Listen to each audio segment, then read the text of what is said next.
Bharatiya Janata party जिंदाबाद, जिंदाबाद जिंदाबाद भारतीय जनता पार्टी जिंदाबाद, जिंदाबाद जिंदाबाद नरेंद्र मोदी जिंदाबाद, जिंदाबाद जिंदाबाद नरेंद्र मोदी जिंदाबाद। जिंदाबाद जिंदाबाद आ गए मोदी, स्वागत आ गए मोदी, छा गए मोदी।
प्यारे भाई बहनों, जिस घड़ी का हम घंटों से इंतजार कर रहे हैं, वो घड़ी हमारे सामने आ गई।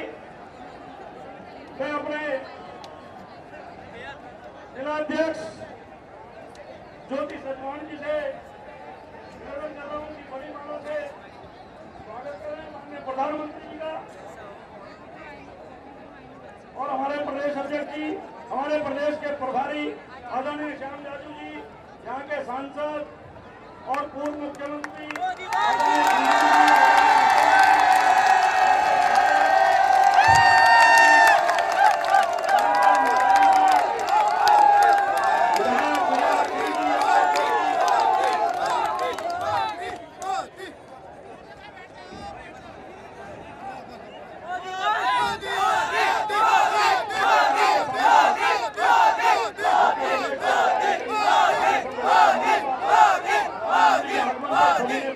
स्वागत किया है, उस प्रक्रिया को मैं दोहराऊंगा नहीं।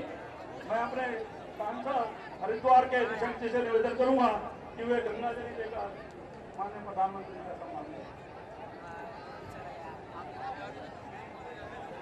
हमारे यहाँ के विधायक जो तय होने के बाद कल से केवल 12 घंटे सभा के लिए मिले, जी जान से इसको सफल कराने में लगे हैं।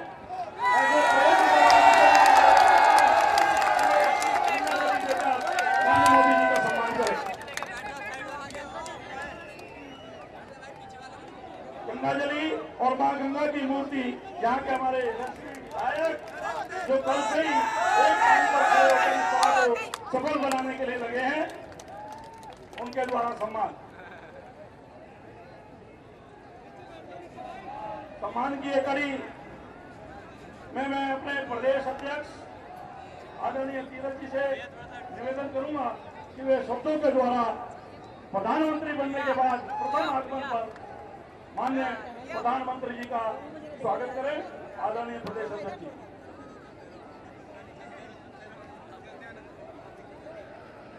भारत माता की जय, भारतीय जनता पार्टी जिंदाबाद जिंदाबाद, प्रधानमंत्री नरेंद्र भाई जिंदाबाद जिंदाबाद, प्रधानमंत्री नरेंद्र भाई जिंदाबाद जिंदाबाद, प्रधानमंत्री नरेंद्र भाई जिंदाबाद जिंदाबाद, भारत माता की जय, भारत माता की जय।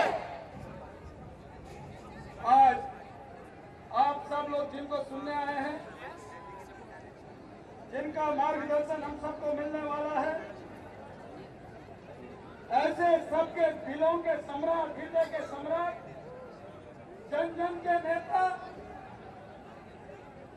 अपने लोकप्रिय जनप्रिय यशस्वी प्रधानमंत्री परम श्रद्धेय नरेंद्र भाई मोदी जी, अपने प्रभारी राष्ट्रीय उपाध्यक्ष आदरणीय श्याम जाजू जी, अपने सांसद पूर्व मुख्यमंत्री जनरल खंडूरी जी, सांसद पूर्व मुख्यमंत्री डॉक्टर रमेश पोखरियाल निशंक जी, सांसद माला राज्य लक्ष्मी शाह जी, अपने नेता प्रतिपक्ष अजय भट्ट जी,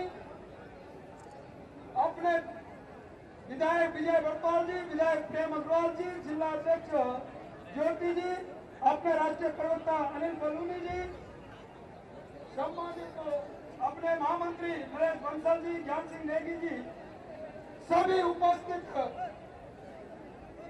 जन समूह, मातृशक्ति नौजवान साथियों, मित्रों, बहनों, भाइयों, आप सबकी ओर से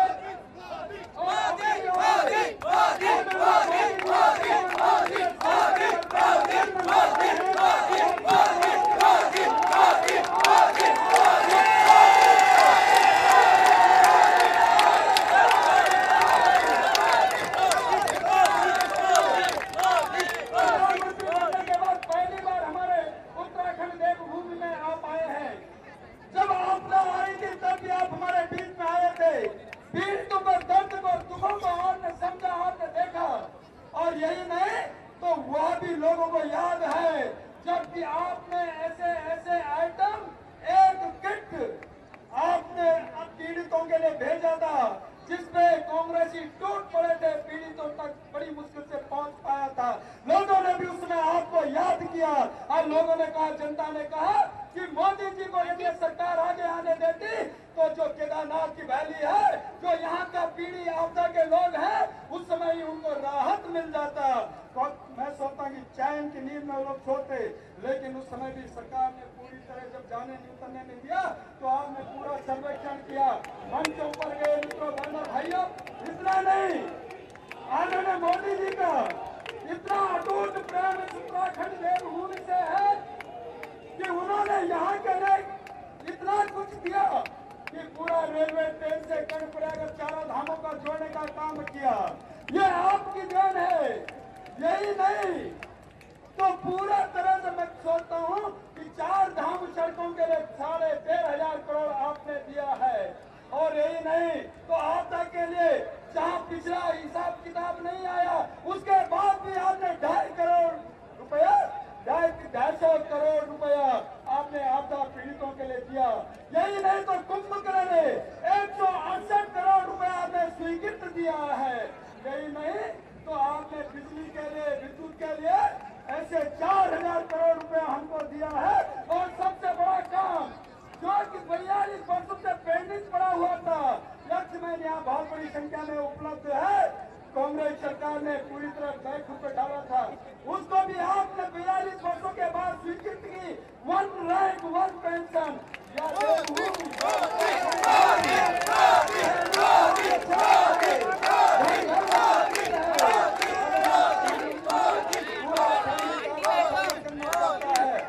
पूरा उत्तराखंड पूरी तरह से काट दिया गया है आपके स्वागत के लिए, अभिनंदन के लिए। मित्रों, बहनों, भाइयों, मैं सोचता हूँ कि आदरणीय मोदी जी का, प्रधानमंत्री जी का अटूट प्रेम और प्यार इस उत्तराखंड से, देवभूमि से है।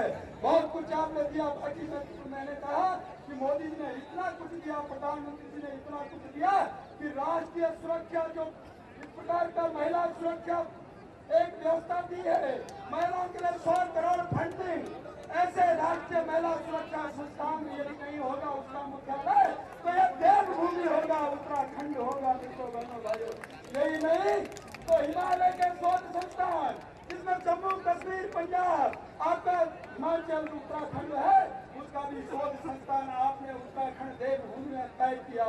इतना बड़ा बड़ा संस्थान आपने हमको दिए हैं, बहुत कुछ दिया है। मैं इतना ही कहते हुए पूरा उत्तराखंड के यहाँ के जनमानस की ओर से अपने हृदय से आपका स्वागत, अभिनंदन करता हूँ। आदरणीय मोदी जी का बहुत बहुत स्वागत। भारत माता की, भारत माता की, आदरणीय प्रधानमंत्री नरेंद्र भाई, भारत माता की जय। मित्रों, कल 4 बजे सभा फाइनल हुई। एक टांग पर खड़े होकर सबने यहाँ के विधायक, सांसद, कार्यकर्ताओं ने अथक परिश्रम करके सभा को सफल बनाया। मैं बहुत चिंतित था, बहुत गर्मी में सभा हो रही थी और मंच पर भी मैं कूलर की व्यवस्था नहीं कर पाया। मैं बहुत चिंतित था, किंतु ये देवभूमि है, ईश्वर ने अपने आप में प्राकृतिक हवा चलाई है, ये सब उसका आशीर्वाद है बाबा केदारनाथ बद्रीनाथ का। अब मैं आपके और आदरणीय मोदी जी के बीच में न रहते हुए उनसे विनम्र निवेदन कर रहा हूँ कि वे हम सब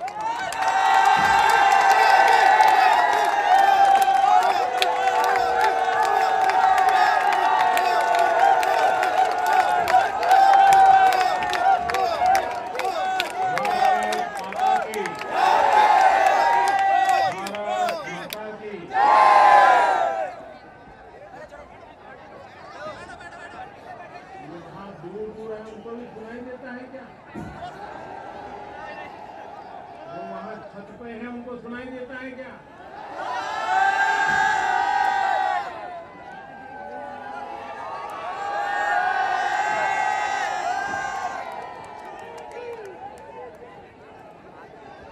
मंच पर विराजमान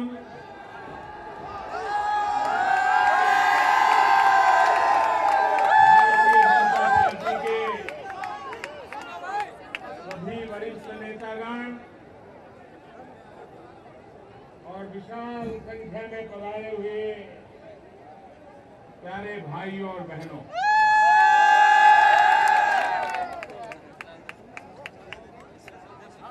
चुनाव का बुखार चढ़ा हो, चारों तरफ चुनाव की धूम हो,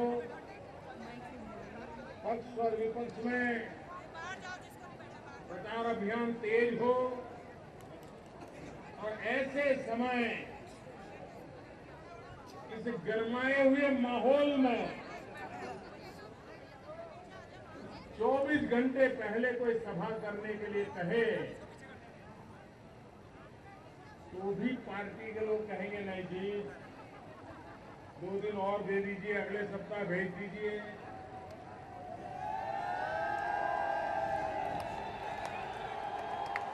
आपने ये 24 घंटे में जो कमाल किया है,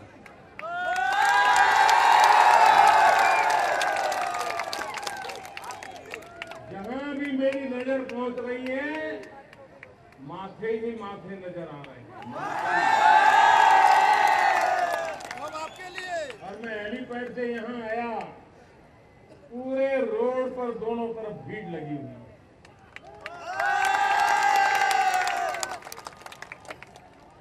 देवभूमि के मेरे प्यारे भाइयों बहनों, प्रधानमंत्री बनने के बाद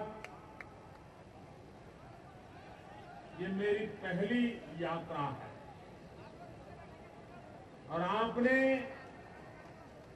जो स्वागत किया, सम्मान किया, जो प्यार किया, ये मैं कभी भूल नहीं सकता।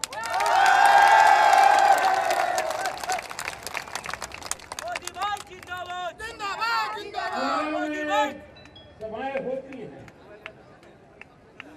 लेकिन ऐसे सहज वातावरण में, और वो भी ऐसे ही चलते चलते कहा गया हो कि मैं यहां जाने वाला हूं, और उसके बावजूद भी इतना बड़ा माहौल।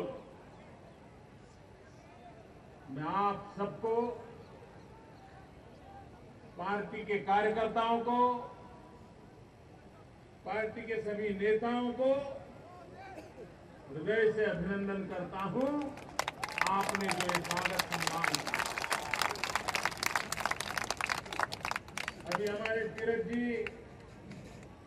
सारा गिना रहे थे, मोदी जी ने ये किया, मोदी जी ने ये किया, मोदी जी ने ये किया। मेरे प्यारे भाइयों बहनों, ये तो अभी शुरुआत है।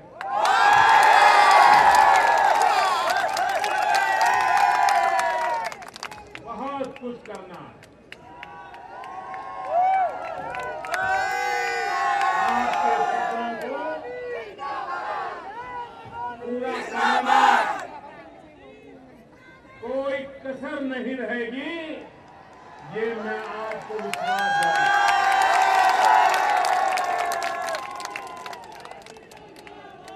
1.25 साल के कार्यकाल में आपने देखा होगा मैंने देशवासियों को कहा था मैं परिश्रम की पराकाष्ठा करूंगा। आपको मेरी बात में विश्वास है? आपको मेरी बात में विश्वास है? मैं परिश्रम की पराकाष्ठा कर रहा हूं, पल पल आपके लिए खपा रहा हूं, जिम्मेवारी निभाने का पूरा प्रयास कर रहा हूं। भाइयों बहनों, मैंने वादा किया कि मैं चैन से बैठूंगा नहीं।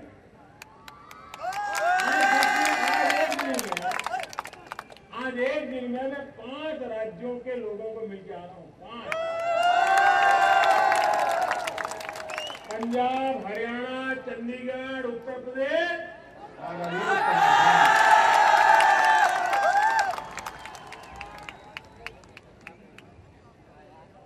आज देश पूरी तरह तैयार हो गया। जन मन बदला है। एक समय था सरकारें कुछ कहें, राजनेता कुछ कहें,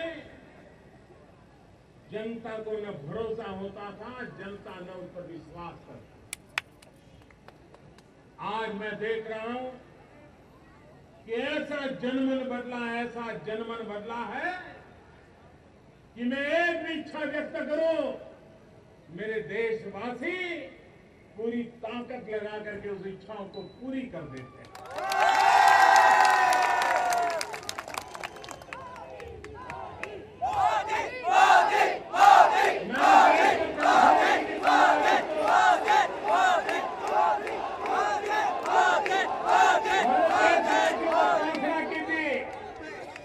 कि हमारी बच्चियां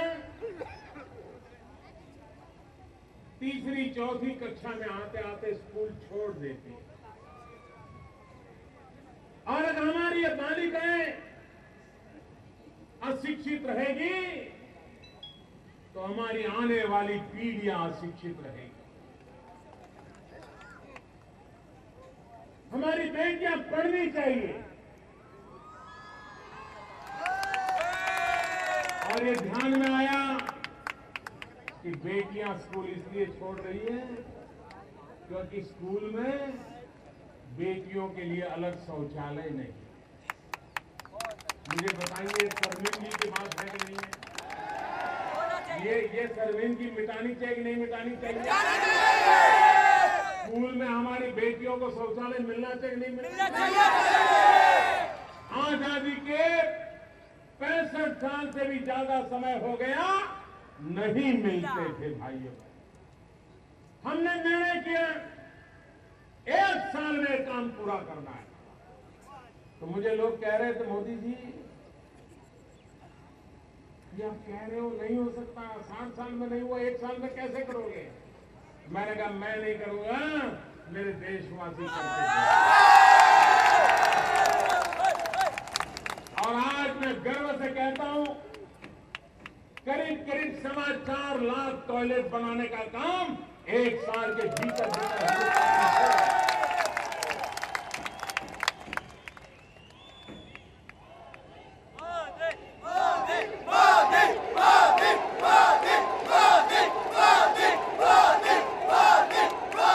हमने देशवासियों को कहा था, 15 अगस्त को कहा था कि देश में बैंकों का राष्ट्रीयकरण हुआ।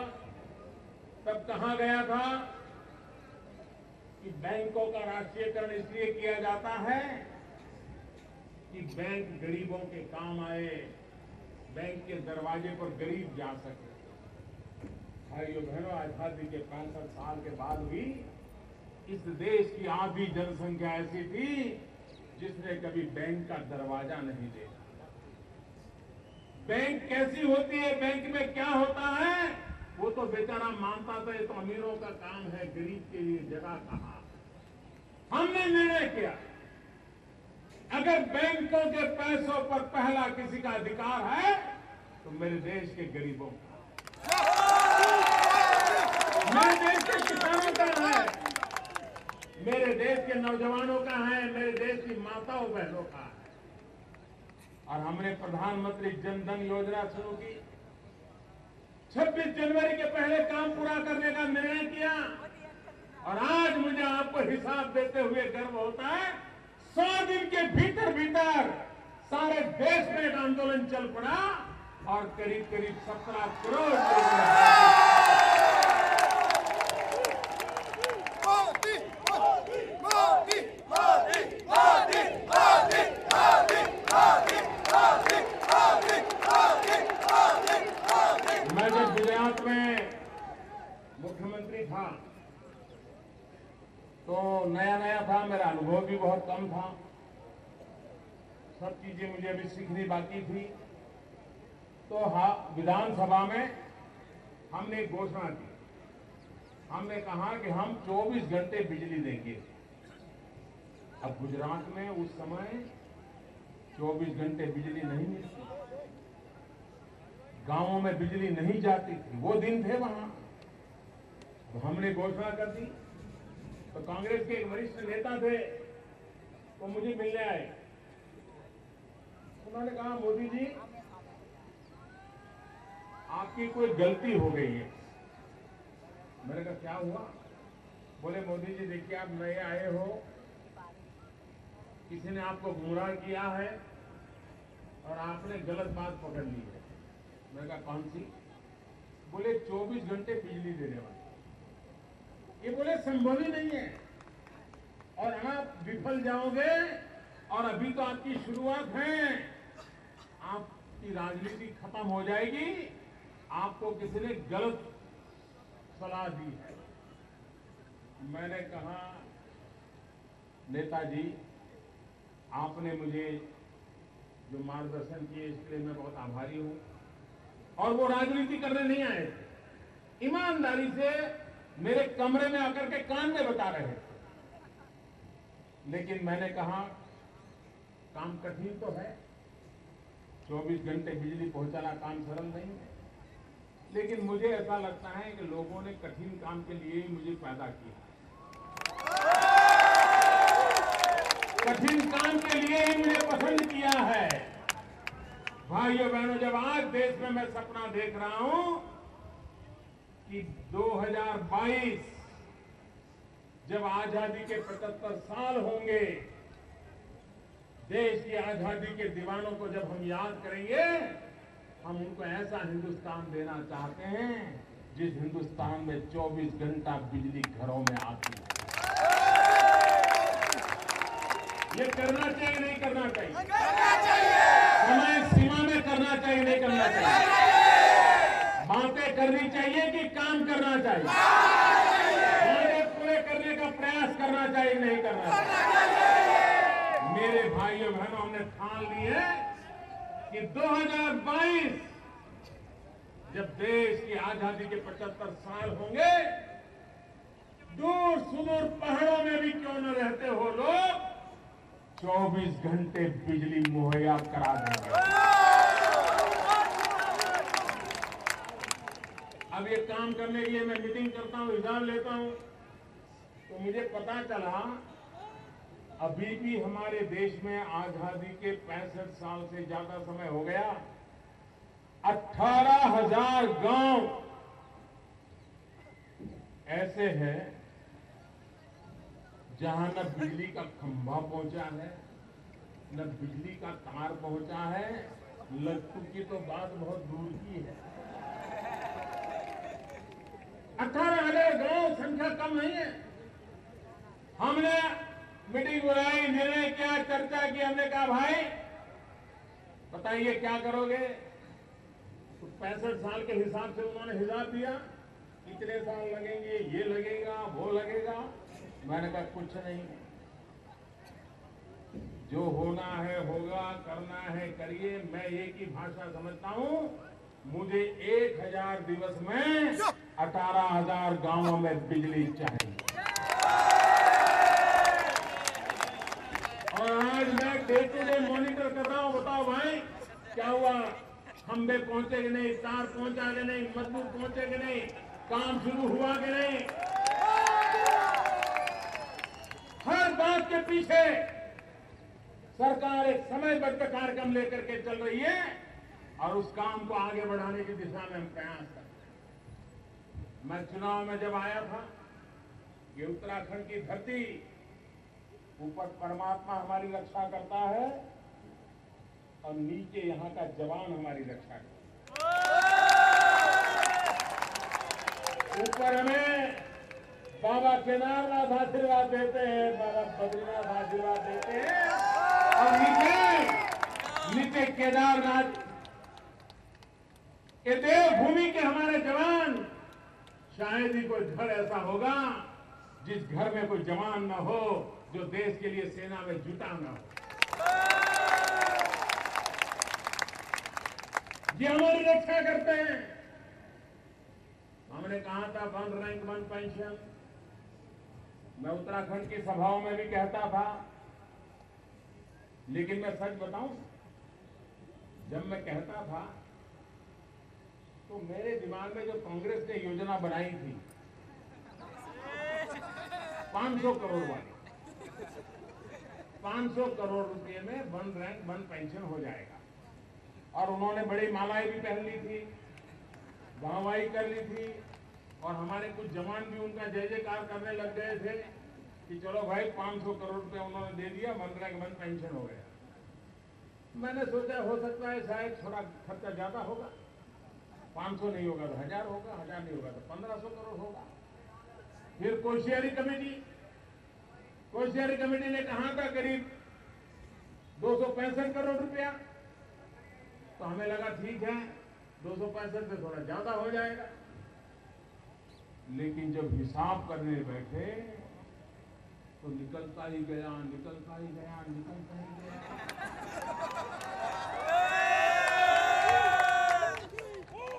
मामला 10,000 करोड़ पे पहुंचा, 10,000 करोड़।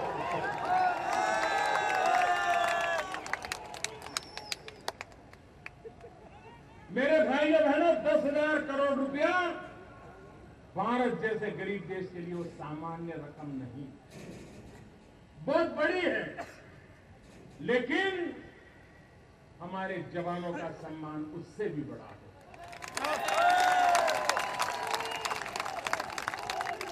और इसलिए हमने निर्णय किया है हमारे देश के जवानों का इसका लाभ मिले, इसका निर्णय किया है। लेकिन अभी भी जिन लोगों को लगता था कि ये तो कभी होने वाला नहीं है, हो सकता नहीं, क्योंकि उनको पता था कि इतना खर्चा होगा, तो उनको आंदोलन चलाने में अभी भी मजा आ रहा है, अभी भी आंदोलन चला रहे हैं। अब चलाते रहे, लेकिन लोग उनके साथ चल नहीं रहे। देश में नकारात्मक राजनीति कभी लंबी चल नहीं सकती। ये कांग्रेस पार्टी का क्या हाल हुआ है? क्या हाल हुआ है? 400 से 420 कितने हो गए? कितने हो गए? कितने रह गए? और अगले चुनाव में क्या होगा? आर्कियोलॉजी डिपार्टमेंट को काम करना पड़ेगा कि हिंदुस्तान में 125 साल पहले एक पार्टी का जन्म हुआ था, वो पार्टी ऐसी थी, और ये क्यों हो रहा है? ये इसलिए हो रहा है कि वे नकारात्मक राजनीति पर तुले हुए हैं। सही पकड़े। हर बात का विरोध करो। लोकतंत्र में विरोधी दल का काम है विरोध करना, लेकिन नकारात्मक राजनीति और विरोध करने में बहुत बड़ा अंतर होता है। संसद चलने नहीं दी, उत्तराखंड के विषयों की चर्चा करनी चाहिए, चर्चा होने नहीं दी उन्हें। आपने इतने सांसद चुन करके भेजे, लेकिन संसद के अंदर उनको बोलने के लिए अवसर नहीं दिया गया। क्या ये नकारात्मक राजनीति लोकतंत्र का भला करेगी? क्या लोकतंत्र में चर्चा होनी चाहिए कि नहीं होनी चाहिए? संसद चलनी चाहिए कि नहीं चलनी चाहिए? वाद हो, विवाद हो, संवाद हो, यही तो लोकतंत्र का धर्म है। लेकिन देश का दुर्भाग्य देखिए, इतने साल जो सत्ता में रहे, उनको विरोध में रहना, विरोधी दल में बैठना रास नहीं आ रहा। वो बेचैन है, वो बेचैन है। ये तो हमारी पारिवारिक संपत्ति है, पीढ़ी दर पीढ़ी हमें ही मिलना चाहिए। और कौन होता है जो आकर के छीन जाए? और वो भी एक चाय वाला।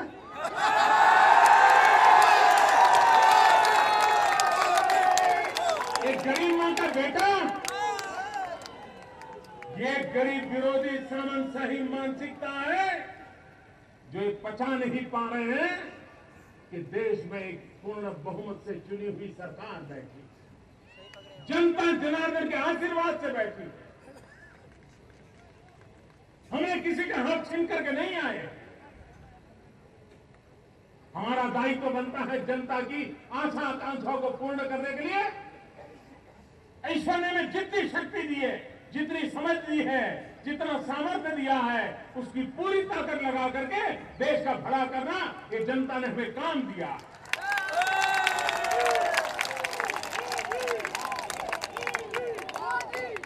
लेकिन कांग्रेस वाले समझे, ये उत्तराखंड में जरूर समझाइए कि नकारात्मक राजनीति का परिणाम क्या आता है।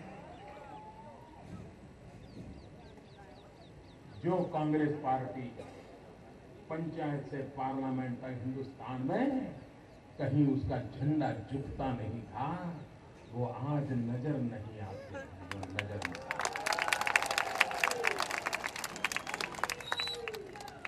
अभी पार्लियामेंट में इतना तूफान किया, संसद चलने नहीं दी, जितने प्रकार की गालियां मुझे दे सकते हैं सारी दे दी। रोज डिक्शनरी लेकर बैठते हैं, रोज डिक्शनरी लेकर के आज कौन सी नई गाली दे। इतना सारा करने के बावजूद भी अभी मध्य प्रदेश में स्थानीय निकायों के चुनाव हुए, क्या हुआ कांग्रेस का? खत्म हो गई कि नहीं हो गई?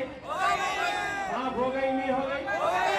पूरी तरह लोगों ने नकार दिया कि नहीं दिखाया? अभी राजस्थान में स्थानीय निकायों के चुनाव हुए, क्या हुआ कांग्रेस का? बच पाई क्या? बच पाई क्या? लोगों ने खत्म कर दिया कि नहीं कर दिया? अभी बंगलुरु में चुनाव हुआ, बंगलुरु में भी उनका यही हाल हुआ मेरे भाइयों बहनों। और इसलिए मैं कहता हूं कांग्रेस पार्टी जरा अपने सीनियर लोगों से कुछ सीखें। चुनाव में जय पराजय तो होता है, कभी हमारा भी हुआ था। हम तो कभी पार्लियामेंट में 2 ही लोग थे, अटल जी समेत सब हार गए थे, लेकिन हमने जनता का विश्वास जीतने के लिए मेहनत की, जनता के सवालों को लेकर के चलते रहे, नकारात्मक की राजनीति नहीं की। और यही जनता जनार्दन है जिसने हमें सर आंखों पर बिठा दिया और आज हमें सेवा करने को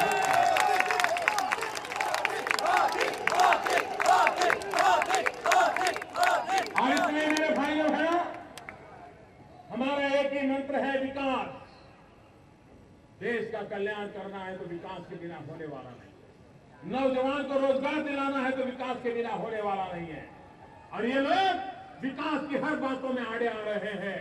और मैं देशवासियों को जगाने निकला हूं कि देश की प्रगति को रोकने का उनका इरादा है।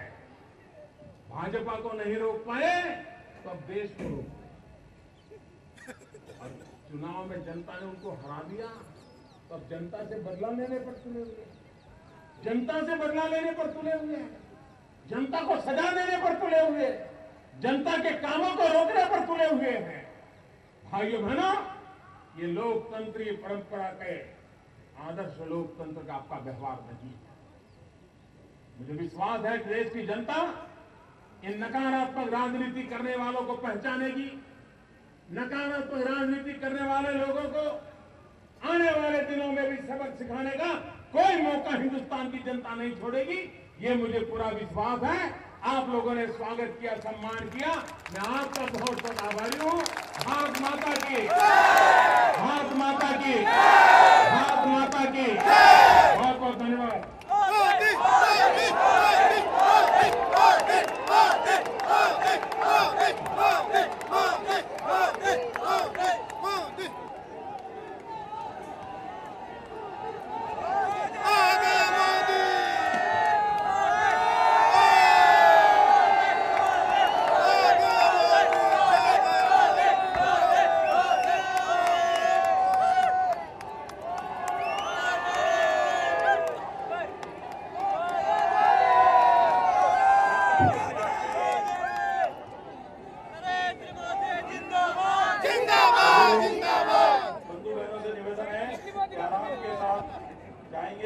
उत्साह के साथ जाएंगे, नारा लगाएंगे, नरेंद्र मोदी जिंदाबाद, जिंदाबाद जिंदाबाद नरेंद्र मोदी जिंदाबाद, जिंदाबाद जिंदाबाद नरेंद्र मोदी जिंदाबाद, जिंदाबाद जिंदाबाद भारतीय जनता पार्टी